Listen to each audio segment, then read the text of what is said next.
Okay, okay. And I know you a little bit, but for a lot of people, you are like a mystery person. So could you please like shortly describe what you were working with Wargaming and like maybe like not very specific, but what is your knowledge about the game and like what was your main focus when you were working with Wargaming?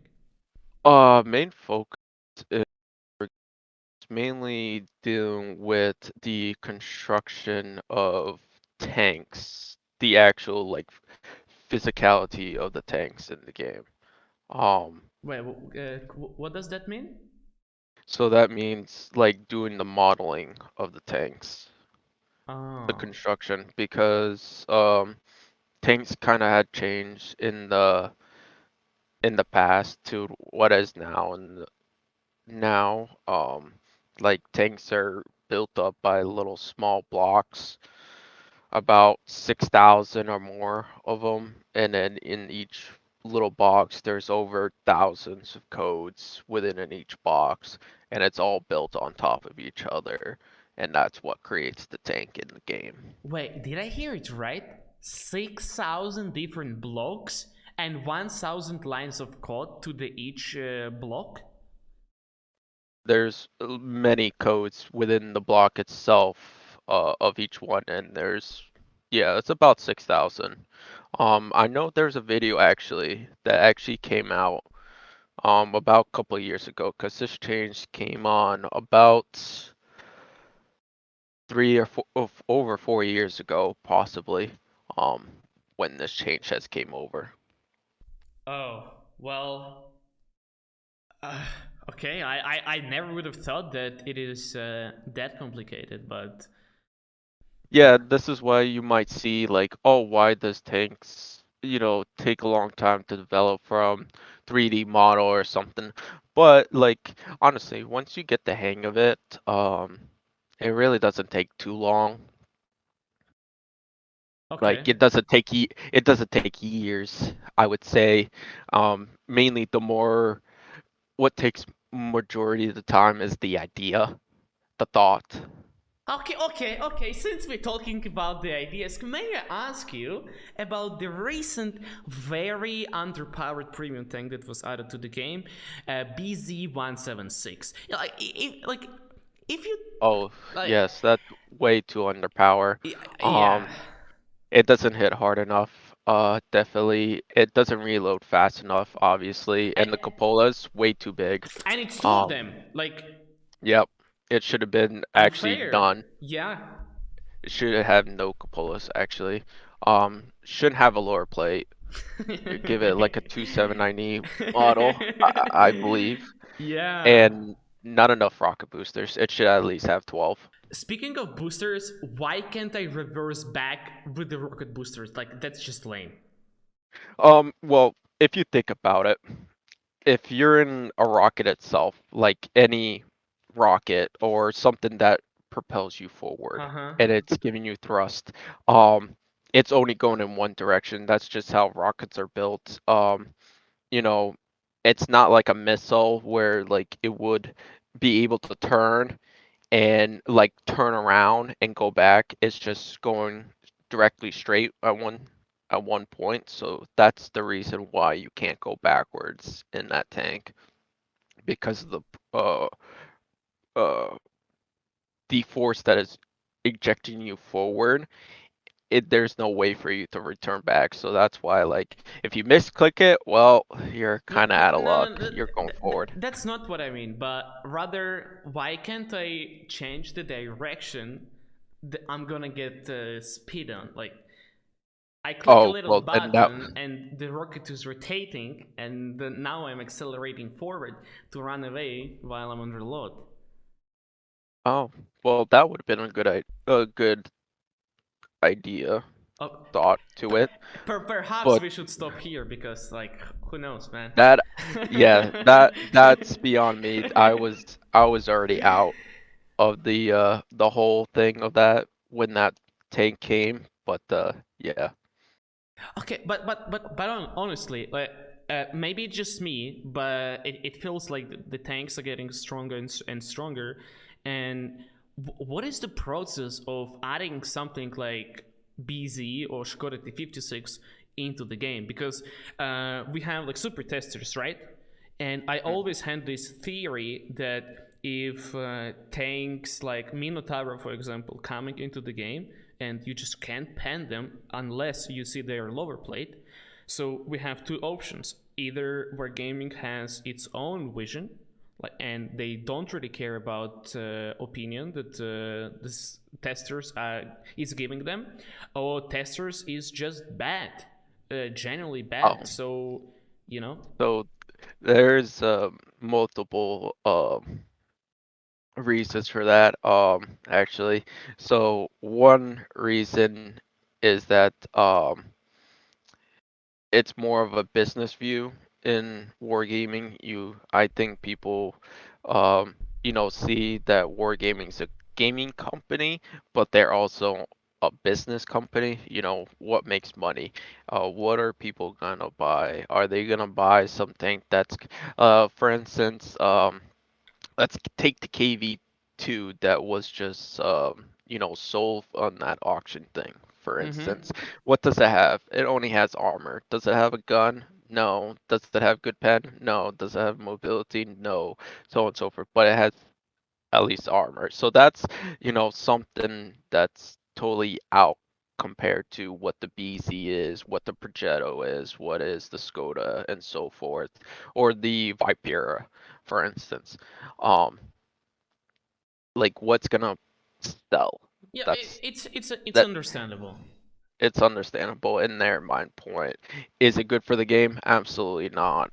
But they just doing it on the business side. Now, when it comes to the super testers, majority of the super testers are actually players that you could probably be with your eyes closed as yourself. Like I've seen you play your super unicorn, you could probably wipe out pretty much every single super tester out there. Oh, you're just being kind, but thank you, man. No, I'm not joking. Majority of the super testers are probably, I don't want to bash them,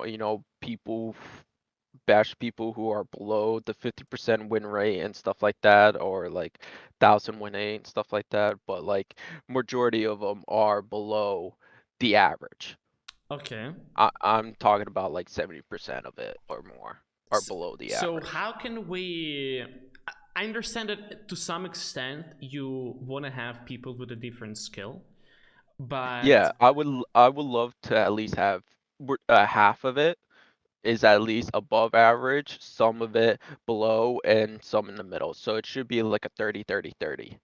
You okay. know, like you should be able to get um like an even spread of like different groups, because obviously who's able to be able to expose a tank a lot more of its potential when you're testing it.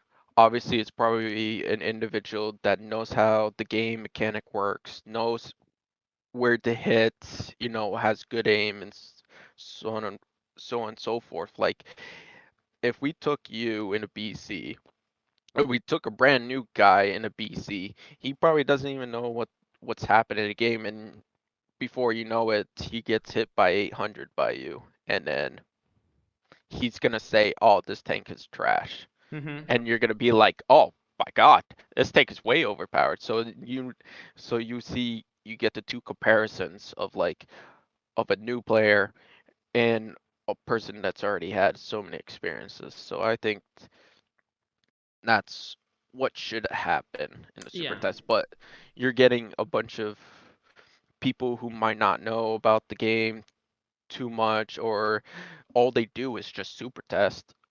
I know there are some there that all they do is just super test. They actually don't play the game. They Mm-hmm. just super test.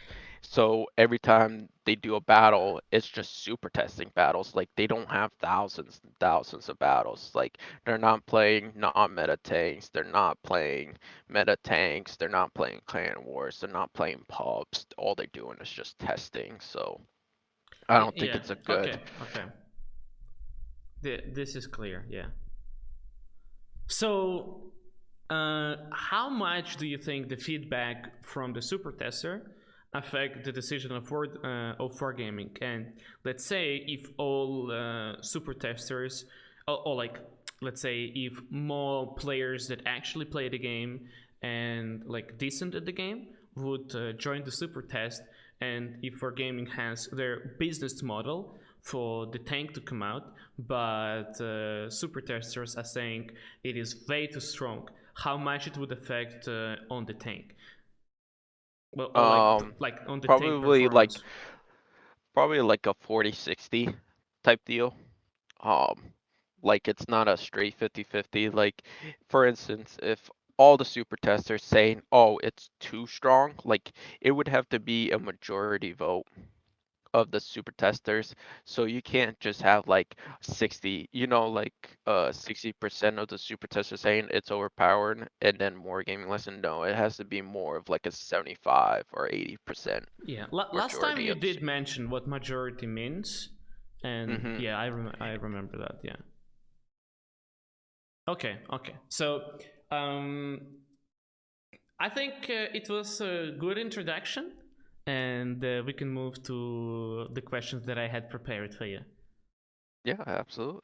Okay, we're gonna talk about maps first because I think it is a very crucial part of experience.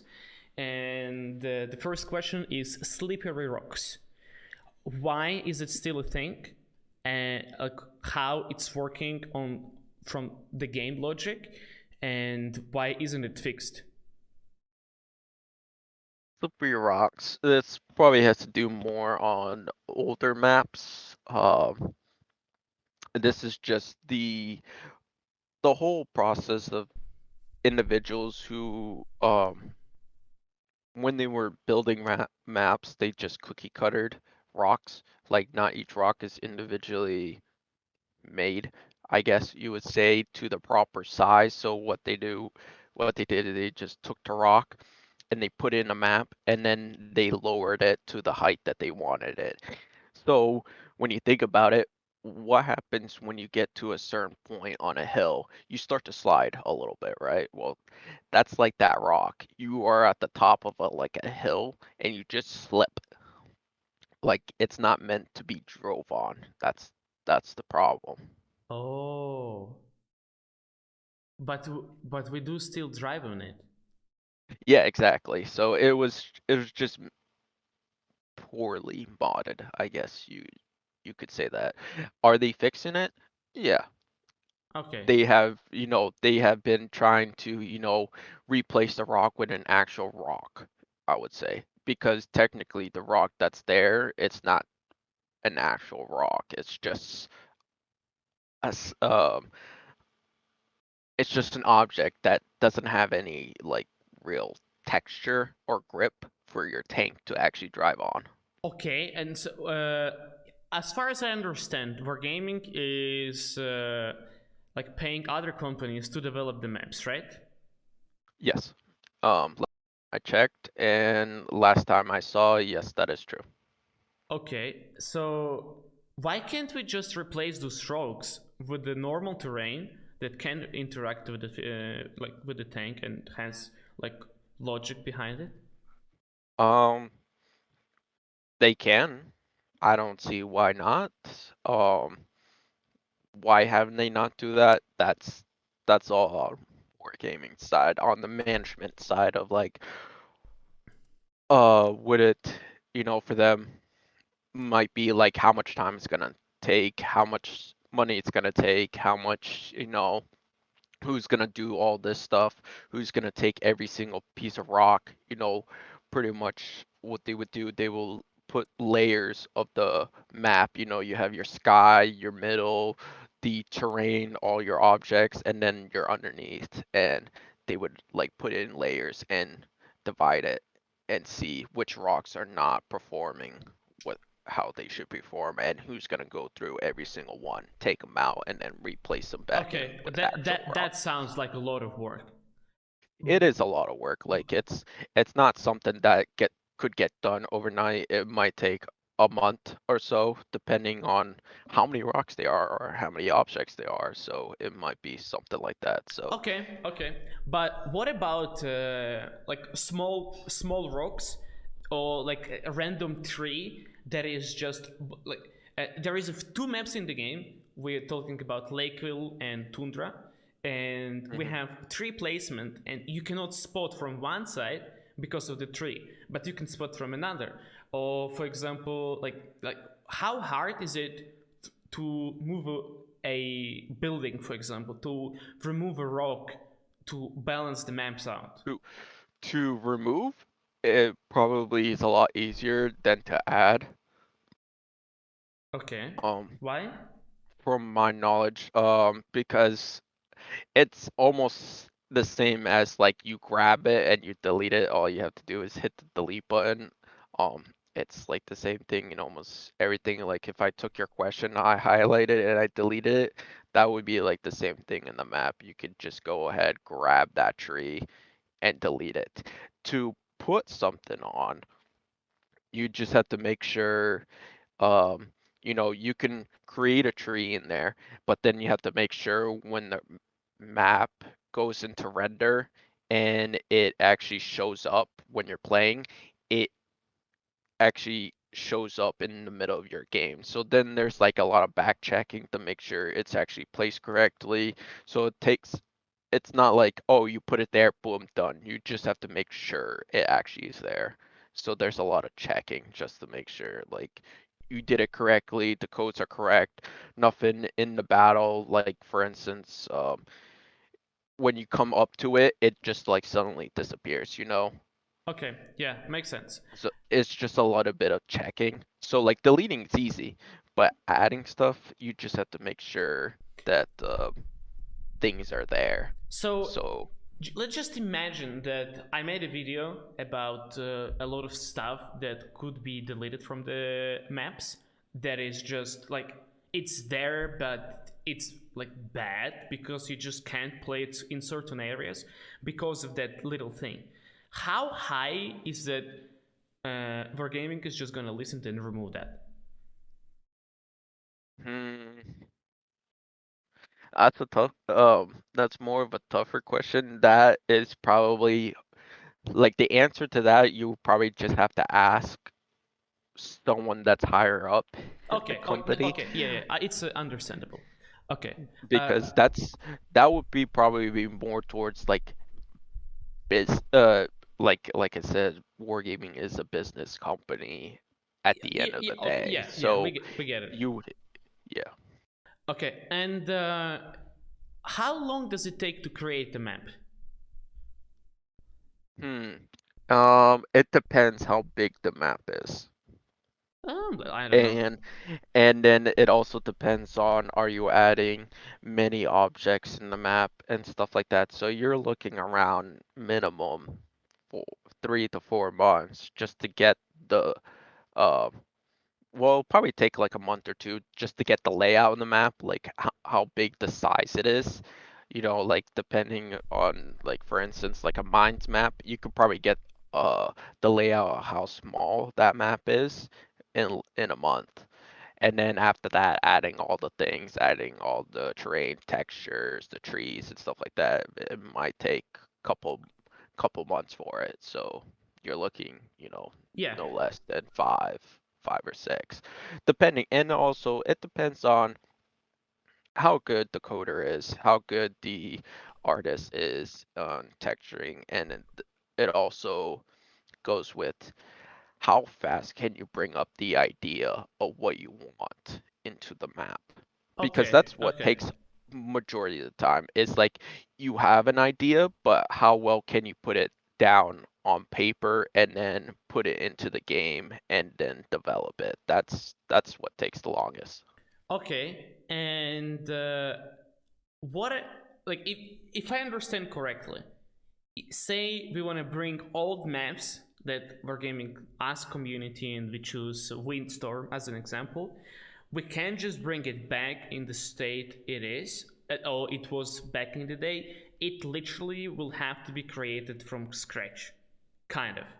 You have an idea, Yes. but all the models are going to be new and stuff. Yeah. Okay.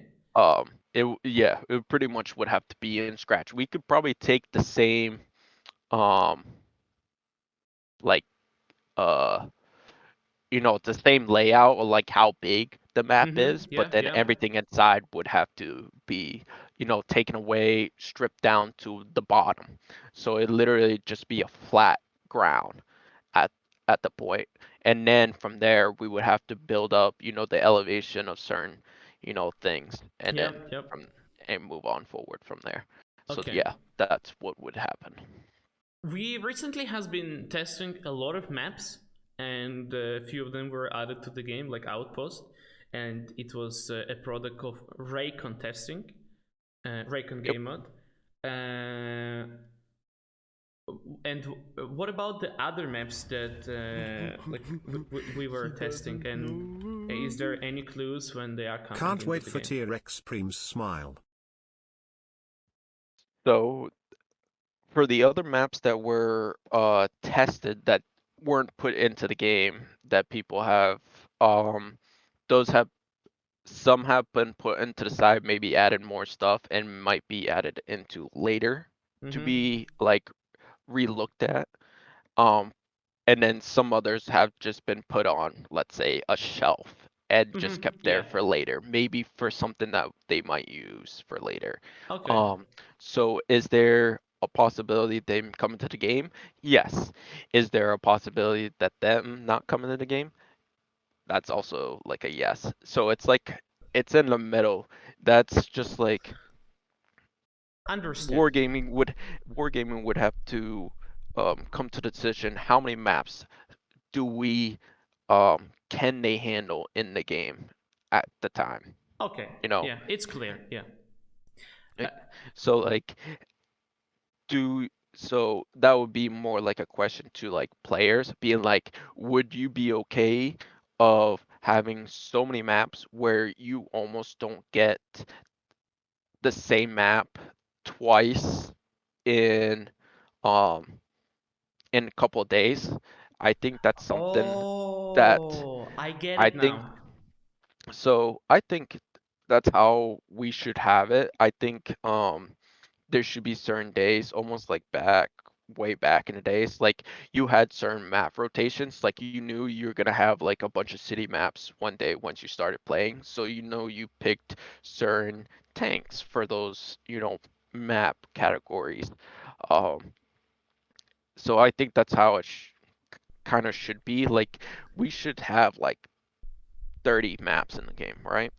And half of them are out in the open field, so you want to play your mediums, your light tanks, your TDs, RPG, I mean not RPG, RDs and all that. So, and then I the don't know next who you day, are! all you're gonna see are more city maps, the brawling. So you might want to pick your heavies, your heavy Okay. brawling Yeah. mediums. I think that's how we should. So not every day, like you might have some repetition, but um, I think that's how we should go. So at least you get a little bit of like something new every single day. Okay. That is actually interesting idea that you said, or rather a hint. Like one day we're getting open maps that are good for medium, light, and RT. Another day it's city maps, but uh, Wargaming is changing the maps. Like they're bringing old maps into the game, and they made it in a way where you can do something with it onto the map, no matter what tank you have. And usually it is just like left corridor, right corridor, and maybe you can do something on the middle. Can you talk or explain why maps are changing into this corridors meta, and what is the logic behind this, like from Wargaming side? Um, the whole corridors is just, you know, it's the change of the meta, I guess you would say. It's just to correspond with how metas change. Like everything's hold down. Everything has a turret armor. Everything, has a good upper plate, and it's just going back to having that standstill brawl. So I guess it would say it's the lame it's the lame and lazy way of getting back to having battles becoming slower. I guess it's just to slow down the games Oh, because wait I, a I'm second. I'm sorry to interrupt you. It's. I think that's what Wargaming was thinking. But what we uh-huh see in the reality is that the games has speeded up rapidly. exactly. Like, It became the complete opposite of what they hoped for. I'm that's my maybe my thoughts. I don't know what's going through their minds, but that's what was the idea from what I saw and read in the notes. But unfortunately, that's not what it has happened. It like technically the hold down and putting stuff here in corridors is supposed to slow down, attacking. It's supposed to make you think, oh, should we go flank? So you go all the way around the other side of the map and you go flank and you go do this. Like it's supposed to do that. But what does people do? No, they just fight it out in a corridor and eventually someone's gonna win and somebody misplay, they get destroyed and then the enemy tanks keeps rolling through. So okay. um it's Uh, definitely do you think Wargaming is seeing this as a problem? Um, that I'm not so sure. Okay. That's um like as a my opinion, I think it's a problem. Because you play the game. You play a lot. Yeah, I play it quite a bit. And I think it's quite a problem because on certain tanks, you can't go so fast. In other tanks, yeah, you can just zoom around at 90 kilometers per hour, but that's not that's not realistic for every other tank. Like super heavies, forget it. You're not getting an enjoyable battle in 2 minutes. Mm-hmm. Whereas if you're super fast heavy, yeah, sure, you can have a pretty decent game, but it's just boring. You just press W key and just charge right in. Like, what's the point of that? Like, it would be cool to have more. I would say it would be better just to have battles that actually last, between 7 to 9 minutes. Mm-hmm. Yeah. Doesn't have to go through the full 15 minutes, but it would be Yo, nice to be between 7 to 9 minutes. I know. All they have to do is just to introduce a little reward. Like if the game lasts 8 minutes, I don't know, you get 50% credit bonus or something after the game, and people would camp. No, hmm I but yeah, think yeah, I'm obviously just kidding. I know. Obviously, giving out rewards for time period of a match, um, it's probably something that would never happen. Nah, nah, nah, nah, forget about it. But It was just a joke. But let's continue talking about these snowball games where like one team is just completely dominating another one, and we're gonna bring the situations when on one side we have tanks like E3, Object to Succeed, where it 4, like armored tank destroyers that can play aggressive and join the reach line and like take care of important positions. And on the other side, we have paper tanks, like Gorilla, for example. That like you, of course, you can bring it in the front line, but it has no armor, and like people usually just camp with it. And yeah, especially with intuition, everyone switches to HE in less than two yeah, seconds but and just intuition slaps you. is not a Yeah. problem. Well, Uh, intuition is not a problem. It's just the matchmaking itself. yeah, yeah. Um, I think what it is, the issue is maybe it could be there's multiple things that could be the cause of this. One could be how many people are readying up a certain tank, so forth. So it could be better in one aspect. So as you know, when you click on a tank, it shows you what kind of role it has. Like it's a sniper tank, it's a support tank, it's a versatility tank, it's a breakthrough tank. I think that needs to be a little bit reworked Mm-hmm. in the inner side. So like if you have a super conk, it should be going against another super conk, a cron, or Yeah, hold down tank. hold down tank. Yeah. For breakthrough, it should be an IS-7 versus a 277 Yeah, or a yeah, 260, so forth. yeah. A 50B should not be going up against a chieftain. Okay. Like you've seen it multiple times here on Westfield. You are in your 50B or in your E5, and then you see the enemy heavy tank on the other side. It's a Super Conqueror Chieftain. Well, it's pretty much almost determined that the Chieftain's just gonna win the hill compared to the E5. The E5 can't poke up. It has to go around in a certain way to win the battle or potentially do good. So I think the matchmaking, how it should be, is take longer to actually solidify a good option of tanks that actually could be fought face to face.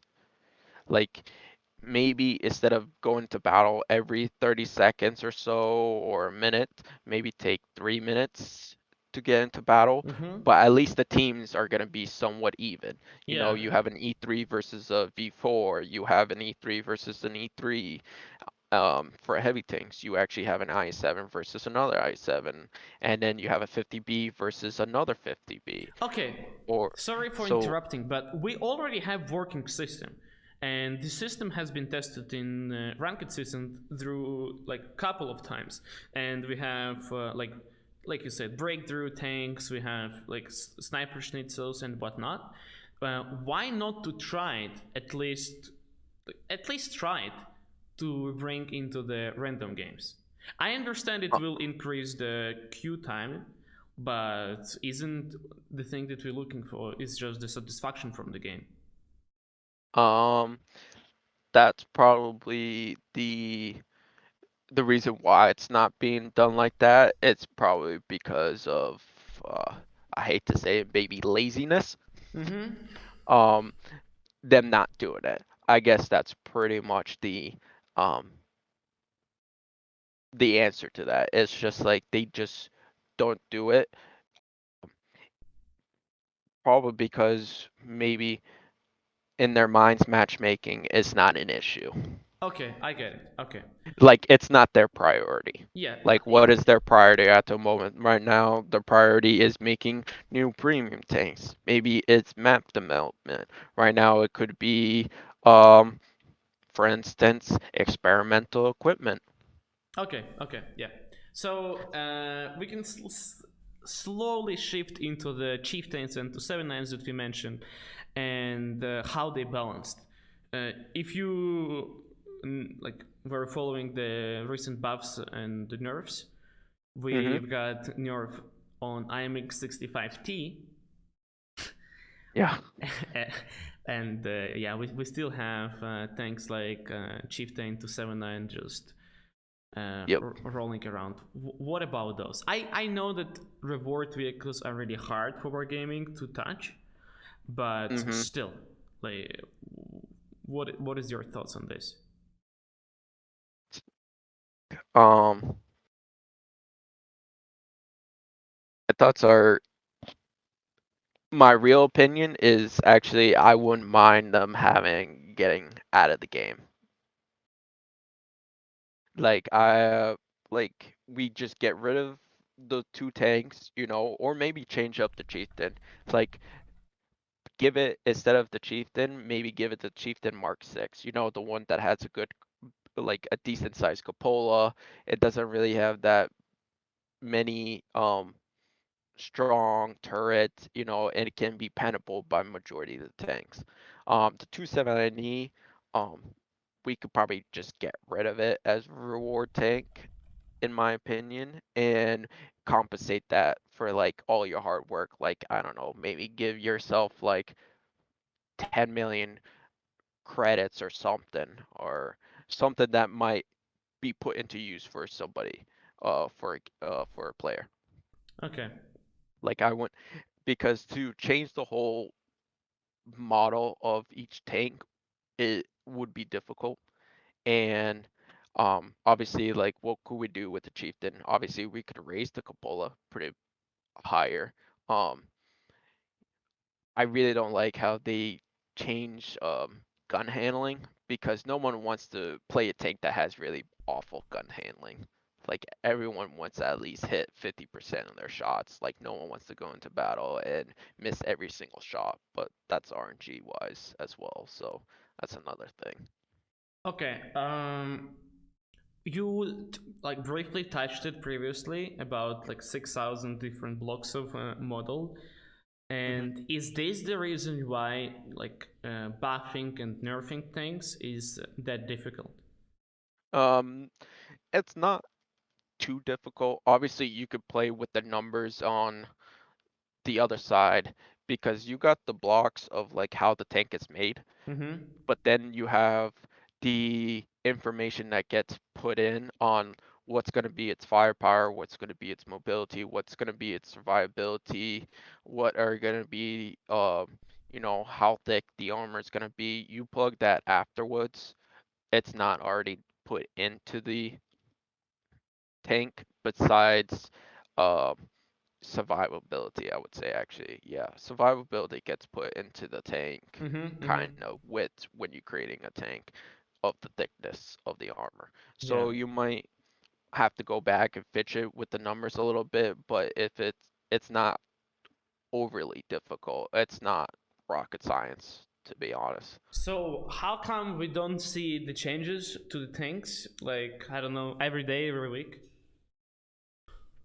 Um, that has to do with um having enough manpower. I would say also having enough time because everyone was doing something different almost every day.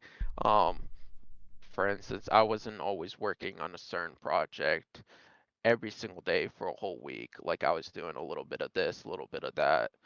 It was switching between through. Um, it would be nice just to do one project, get it done, and then move on to the next. No, we were working on little bits of here Okay, for okay. everything. So that's probably the reason why you don't see changes that quickly. I get it. And about the gold spam, do we have any statistics how often like special ammo is being used?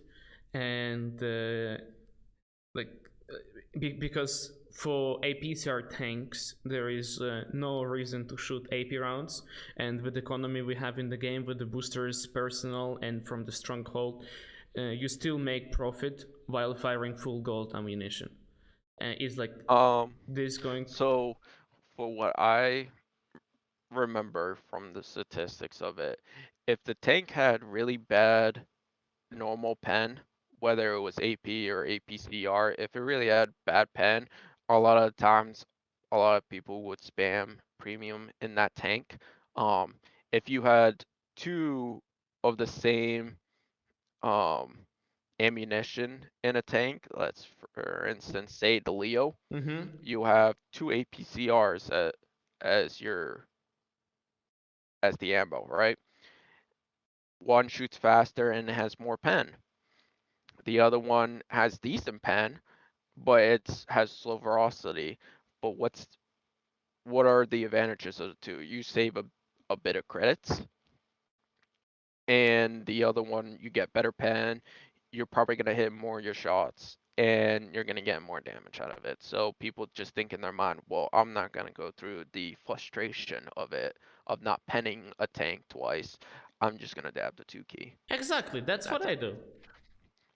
So it's just all in that sense. Like instantly, if you see a mouse and you know you have a mouse and he's fully in front of you, say you're in a 60 TP, when you see the mouse, your instant reaction is just, oh, my 250 is not penning him unless I see the lower plate, and I know I'm not gonna see the lower plate. Yeah. I'm immediately switching to heat.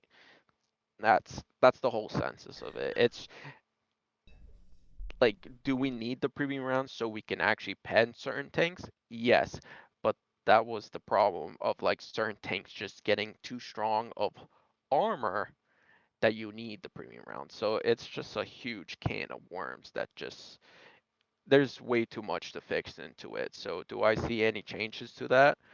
No, I don't see any Okay. changes to that.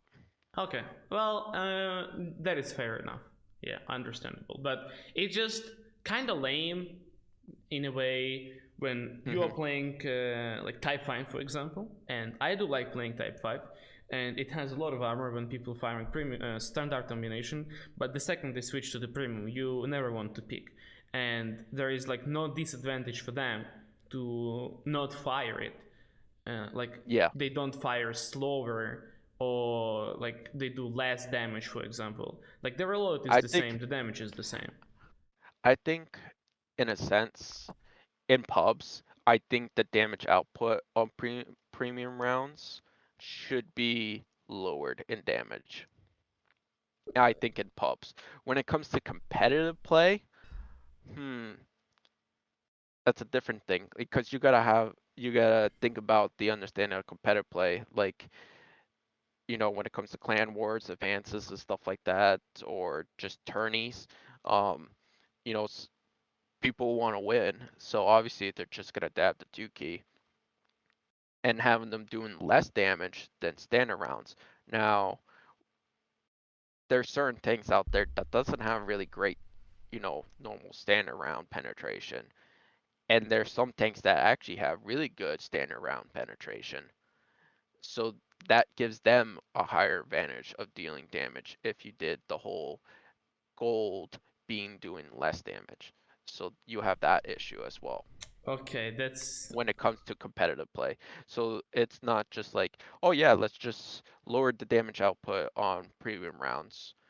Well, all right. So when it comes to competitive play, you have the Chieftain. I believe it has 270 pen for standard, which is a lot better than a lot of other tanks. mm-hmm. Yeah. You can definitely play with 270 pen, but can you play with 240 pen from certain tanks like I think it's the E100 has 240 pen. Yeah, 246, I believe. Yeah, yeah, yeah. But I mean, you don't play it in competitive, but yeah, I get your Yeah, point. exactly. So like for pubs, I could definitely see. I think that would be a way to do it for premium rounds, just do less damage. But for competitive play, that would be a whole nother thing to um think about. Like, should you be doing less damage when you're spamming gold? Well, yes or no. That would have to be. I would like to get the opinion of many other players. Um, to ask them, what do you think about for competitive play? Should you do less damage or should you not do less damage? Okay. Um, thank you. I have a lot of questions about like UI and settings, about like communication system in the battle, as voice chat and the communication wheel.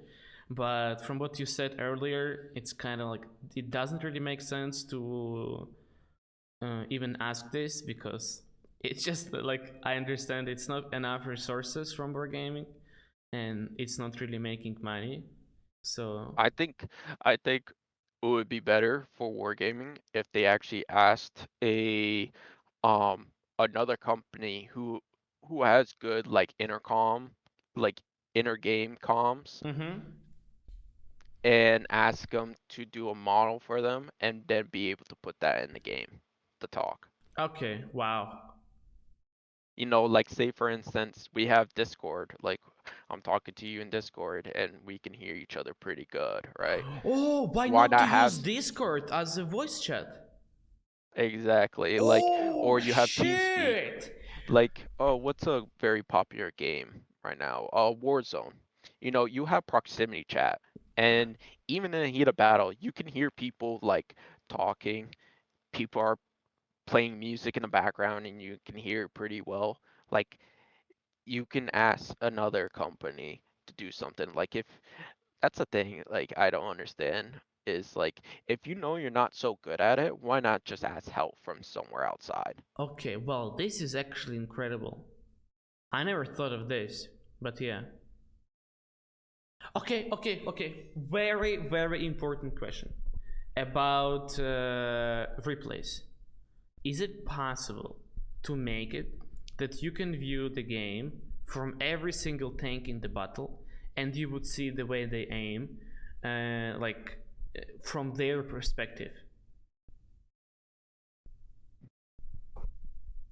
Is there a possibility for that? Yeah. Possibly. The thing is, everyone, you know, you get your own replays of like your perspective in Mm-hmm. your own files, and it's all server side.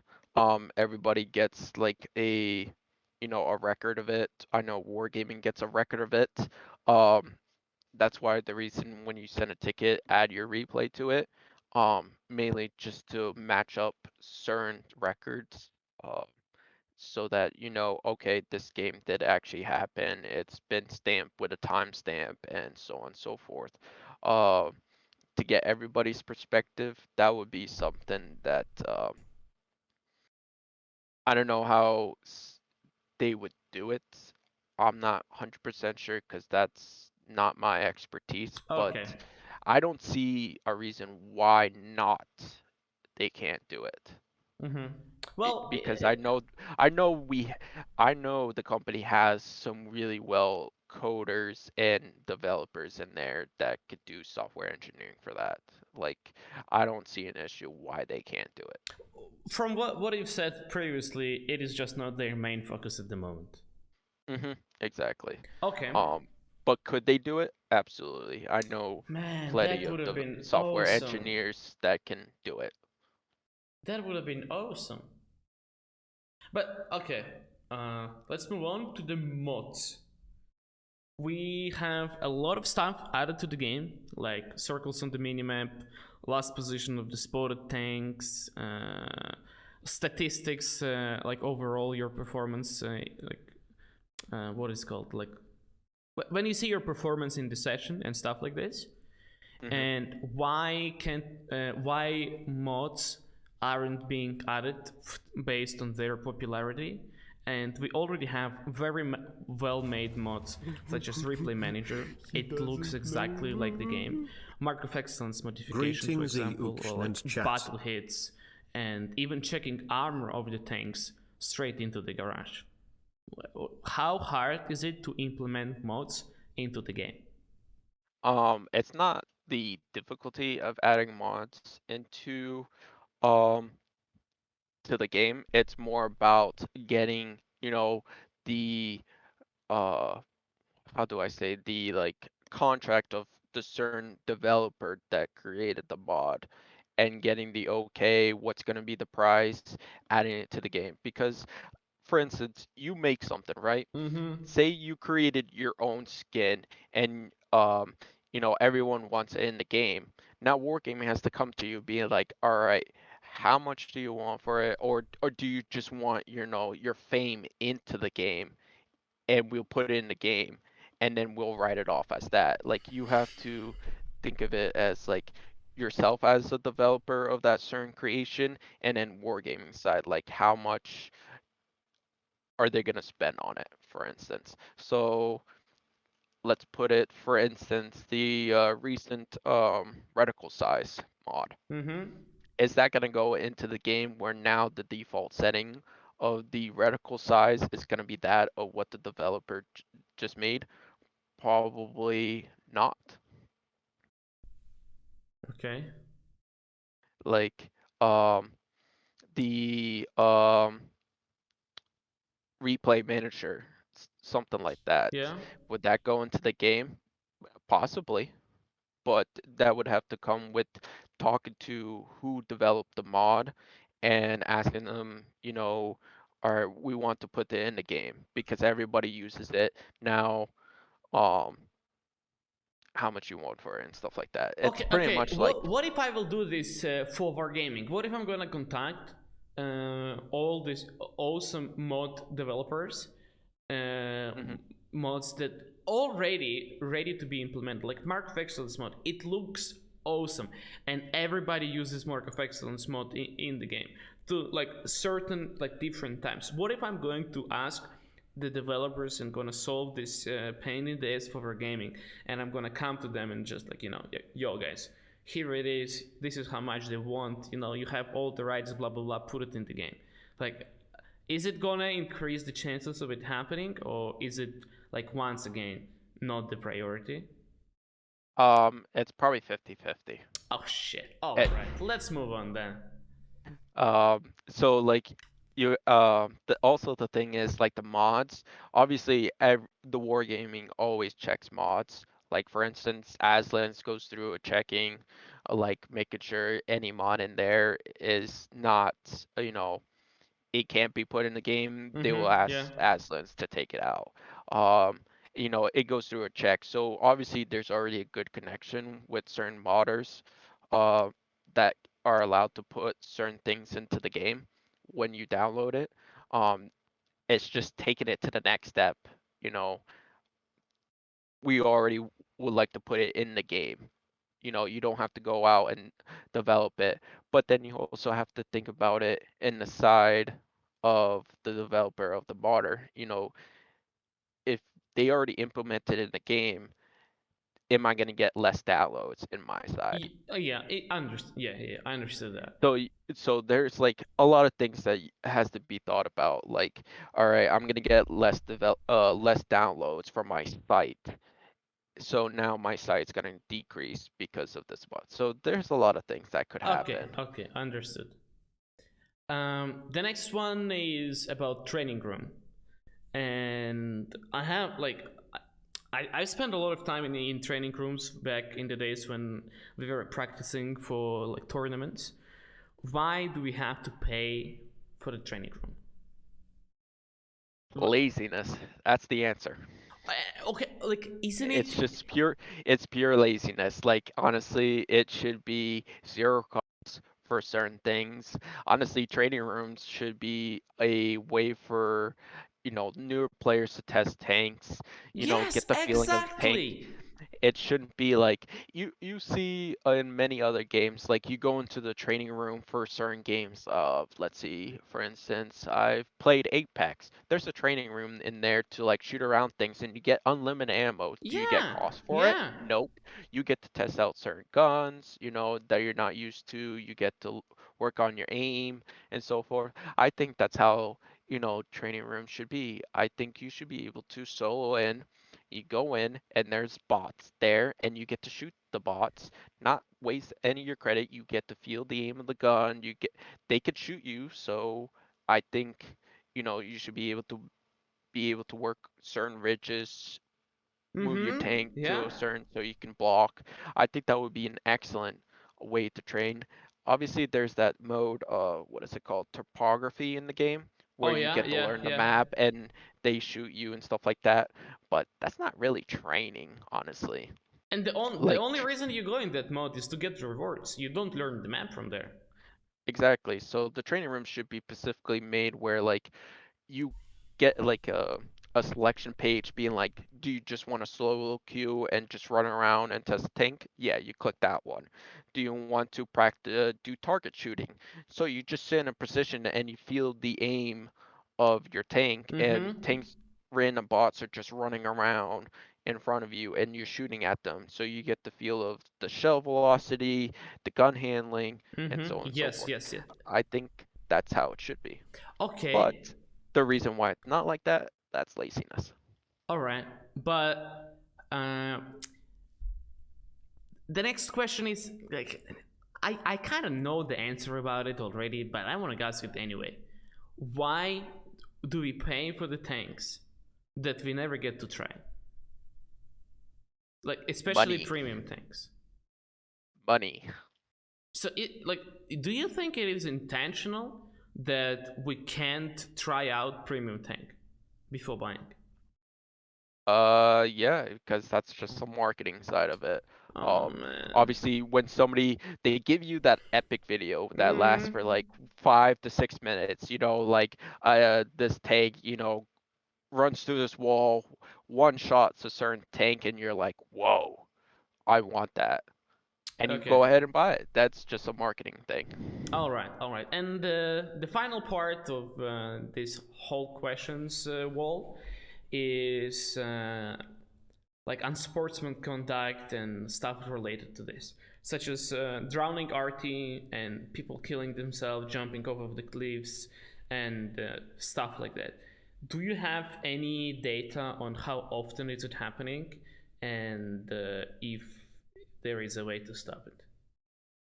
I'm not very fond of arty players when I'm playing in the game, but What? I don't want to Wait, really? bash them. You are Um, not?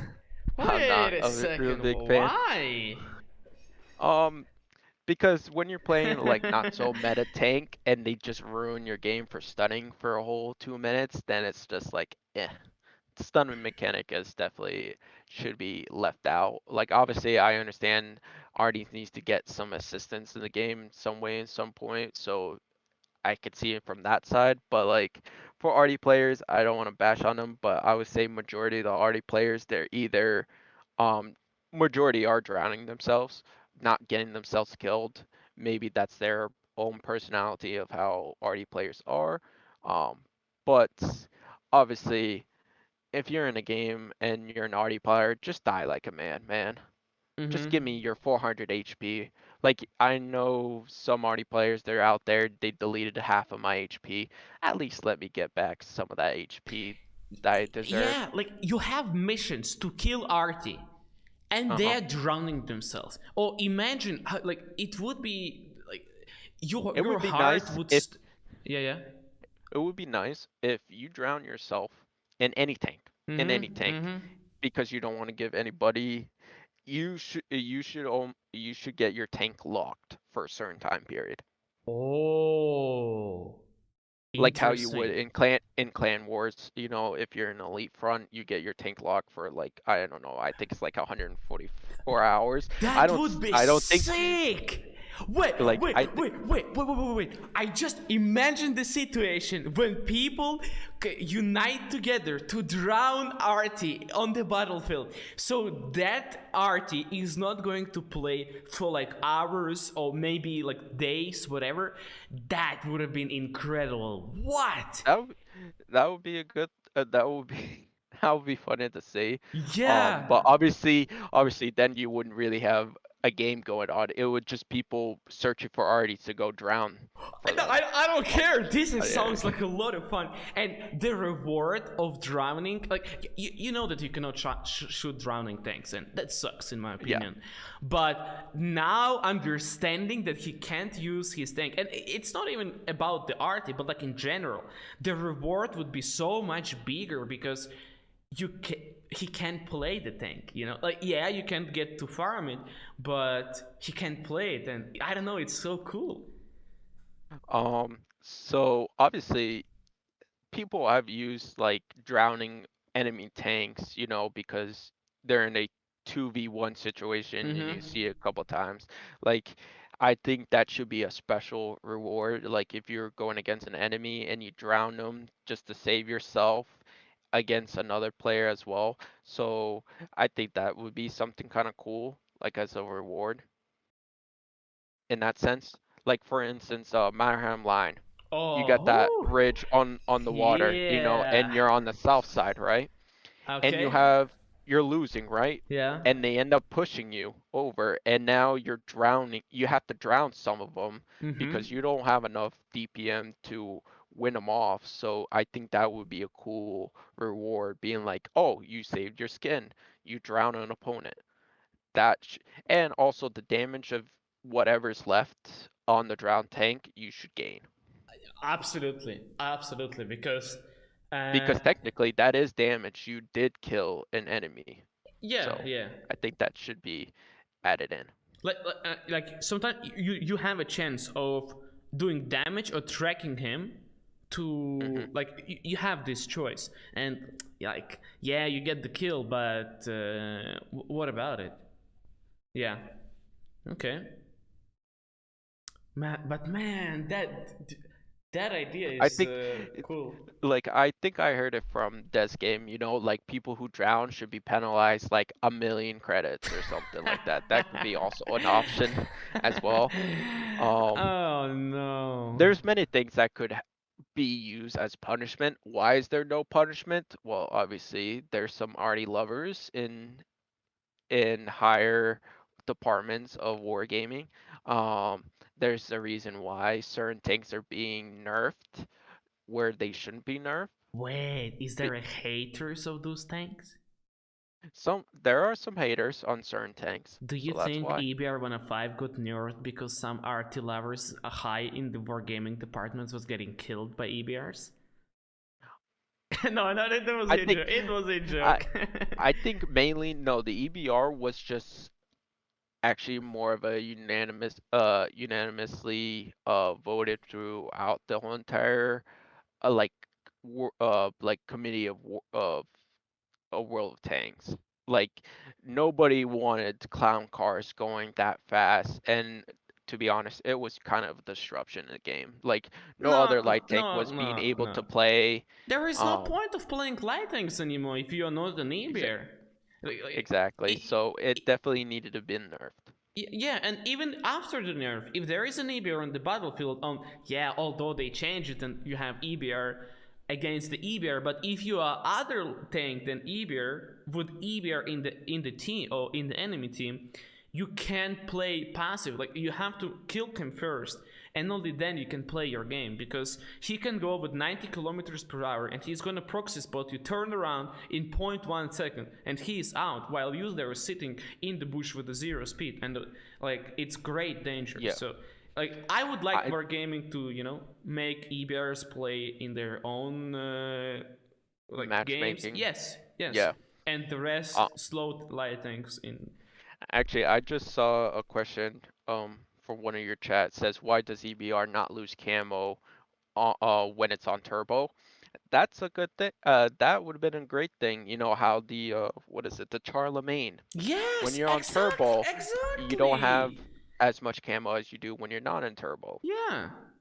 And you end up There, having a light tank that is the fastest one, that has aim assistance, that has the best gun and the best camo. And the view range that you don't have doesn't matter because you cover the distance in like no time. yeah. Okay. Oh, I don't. Sorry, not Charlemagne. It's a Charmel. Yeah, My bad. Charm layer 75. Yeah, yeah. Yeah. Um. Thank you in chat. Well, So the reason for that, I would say, is laziness. They just want a certain tank to be, I guess, for the EBR, just to just outdo everything. But is that good for the game? Absolutely not. well, yeah, I think that's it. Uh, Is there any questions in the chat that might have well, questions? let's see. Let's I'm. see. I see. Need to repeat. Can you ask him if HE nerfs were true or not on Artie? Oh What yeah. Oh yeah. can uh can you ask what you mean by like HE nerfs were true or not? Okay, Like so Wargaming nerfed Arty recently. They nerfed Arty 3 times in the last 2 years or something. yep. Like they introduced different type of ammo, like shell trajectory. And I remember first day of playing with after the changes, and Arty been doing like 100 damage or something. And it is happening from time to time now when Arty hits the screen with the HE shell or gun mantlet, and it does zero damage because the HE has been changed entirely, but it feels like just the feeling that the damage from the RT get back to normal. So is that a secret buff in the background? Um, where's my tinfoil hat? Uh, that uh I wouldn't be surprised if they actually did change it back, certain values, um, to have it there. Because I'm not gonna lie with you, there's actually quite a big arty community in the game. Um, it's a pretty good percentage because not everyone can play a mean tank super well like you do. Not everyone can go snap, certain tanks. So some people might just get the joy of playing Artie because they feel good and they feel like they could actually do something in the battle. Because if they played another tank, they might not be able to do so much. So could they have done it in the background, add some buffs to the Artie of the HE? That's a possibility. Mm-hmm. Like I'll like just go out in the battle and get yourself hit by a CGC or T95 and see how much damage it hits you, and then you could pretty much come to your own consensus. Have they buffed it or have they not? Yeah. Okay. Well, I didn't do any testings myself, but it's just a feeling, and it can be uh, subjective, or what's the word for that?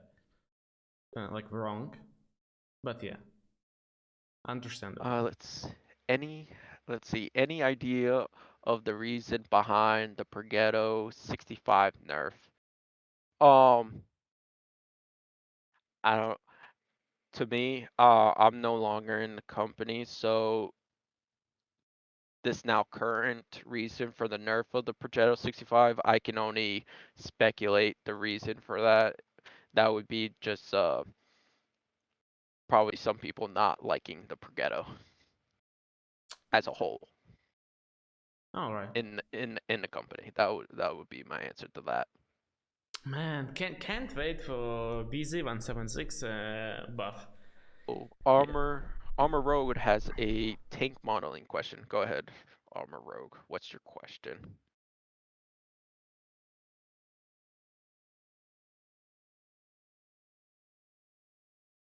I'm sure this guy's typing like a paragraph for me. Oh boy. Perhaps he's on the phone.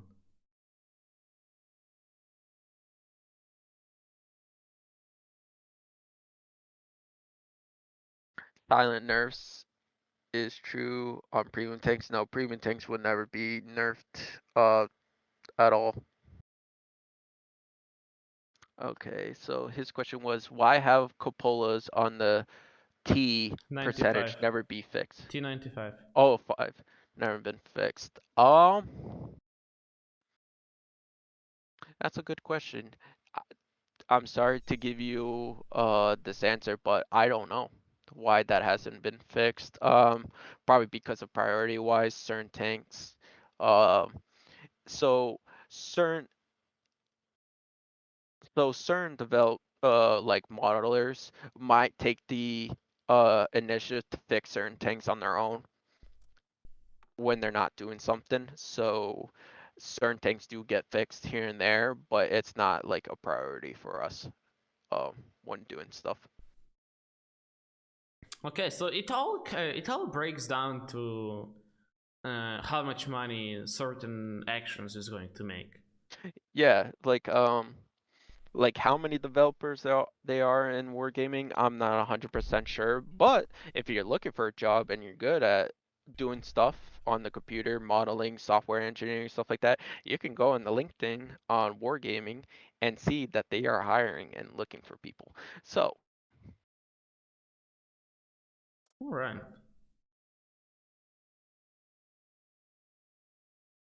Um, I feel like questions from the chat is really, how to put it, very personal. Like yeah, so most of it. there's certain questions that I'm unallowed to fully answer. Um, just Yeah, and just protection. It's just protection of mainly it's not just for me, it's just mainly of friends who are still workers for wargaming. I don't want to have them being bashed or stuff like that. It's just for on their sense. Um but overall, wargaming, I think majority of the player base need to understand like wargaming is a business company. They need to make money to keep up top and be able to pay out people who are actually working. Um, are there some lazy ways of how Wargaming does stuff? Absolutely. Does a lot of things need to be fixed? Absolutely. But I guess it's just time. Obviously, you can't just buy time. You only got 24 hours in a day, so yeah. that's just something.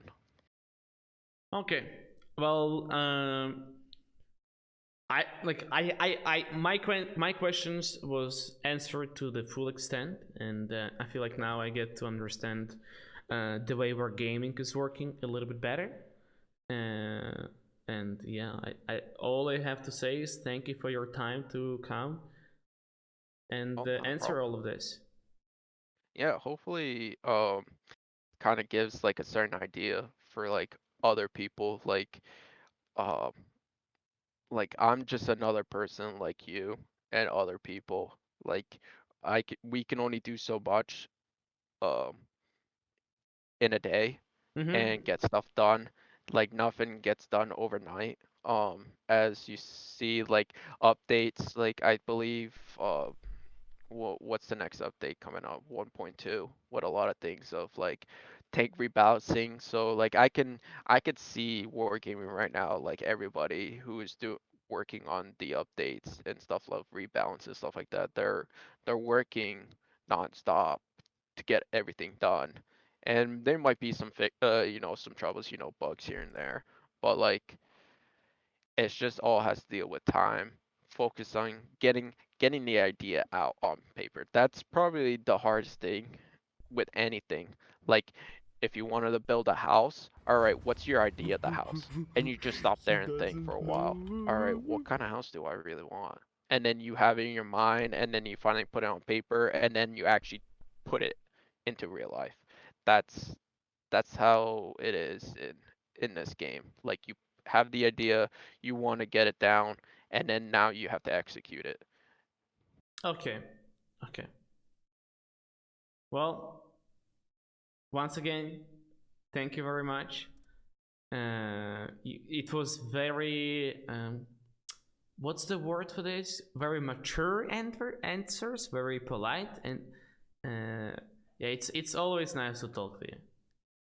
Oh, not a problem, man. If you have any more questions, if you want to do another thing, maybe I can ask, uh, friends that are still in the game, as well, still working for Wargaming, and there's new things that maybe not people are fully, um, like aware of or like fully understand. I could possibly get some answers from that, but that would be another time, um, Mm-hmm.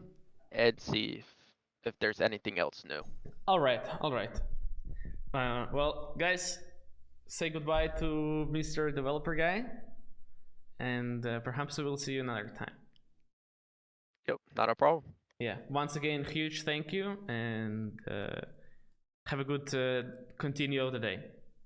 Yeah, you too, man. Good luck. Okay, bye bye. Later.